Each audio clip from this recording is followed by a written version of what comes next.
Imagine going to a store, buying a brand new physical Nintendo Switch 2 cartridge. Right, for a highly anticipated game. Yeah, exactly. You take it home, pop it in, and realize the cartridge is completely empty. Just zero data on it. Completely blank. Now imagine that same game still shattered global sales records in 4 days. Okay, let's unpack this. Welcome to the Deep Dive. We are looking at a new report today from the Nintendo official website. And our mission for you today is to decode this massive launch of Pokémon Pokopia. I mean, we are talking 2.2 million copies worldwide in under a week. With over 1 million of those in Japan alone. It's wild. It really is. Those numbers make it the second fastest selling Switch 2 exclusive. Oh, wow, really? Behind what? It's sitting right behind Mario Kart World, and it's tracking neck and neck with Pokemon Legends, ZA Nintendo Switch 2 edition. Right.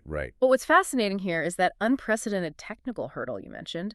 Nintendo has never done this with a major first-party physical release. The empty cartridge thing. Yeah, the physical game key cartridge holds zero game data. It forces a massive mandatory full console download before you can even hit the title screen. Which is just crazy. They are likely doing this to slash manufacturing costs on the new high-capacity memory cards the Switch 2 uses, or to ensure that massive day-one content patches are just baked into everyone's initial play experience. Which makes those sales figures even crazier, honestly. Yeah. If the physical box is basically just a plastic receipt for a massive download, pulling off 2.2 million units in a long weekend is a testament to incredible demand. Absolutely. But let me play devil's advocate for a second here. Sure. The Switch 2 is brand new. Aren't people just starving for something, anything, to play on their shiny new hardware? Like a massive cinematic blockbuster opening where everyone just goes because it's new? Well, launch windows definitely inflate early adoption, that's true. Okay. But if we connect this to the bigger picture, the data points directly to the game's actual quality. Because the reviews are great. Right. Pokopia is getting near universal acclaim. In less than a week, it is already the 13th best-selling Pokemon spin-off of all time. Wait, already? Yeah, it is breathing right down the neck of Pokemon Ranger Shadows of Almia. Oh man, Shadows of Almia. And that was a game that took years to reach 2.35 million copies. So that trajectory suggests players aren't just buying a tech demo for their new console, they are buying into a fundamentally new type of Pokemon experience. And here's where it gets really interesting. Because they completely threw out the 25-year-old playbook for this one. It really did. You aren't playing as some plucky 10-year-old kid running around trapping monsters in spheres anymore. No, you are playing as a Pokemon. Specifically, a Ditto. A Ditto who woke up from a long slumber and transformed to look like a human. Which is just such a cool concept. That single perspective shift completely rewires the core gameplay loop. How so? Well, you wake up in this withered, ruined area where humans and Pokemon once lived together. But they don't anymore. Right, they're gone.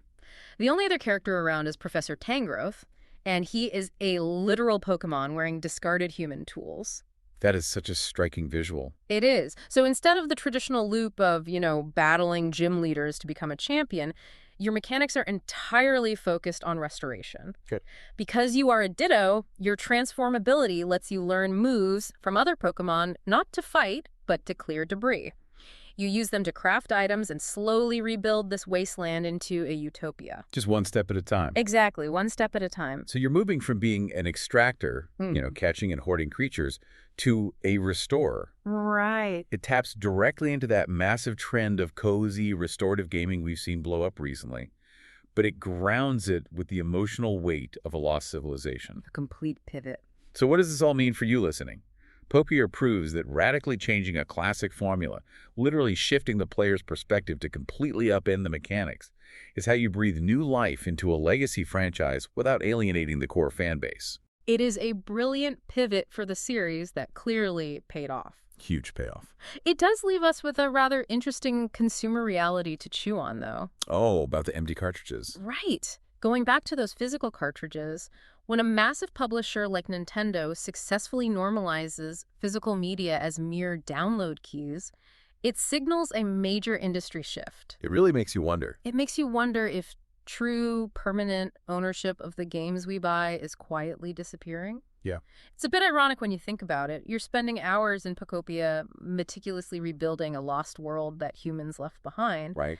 While out here in the real world, the actual physical games we used to own are fading away into the cloud.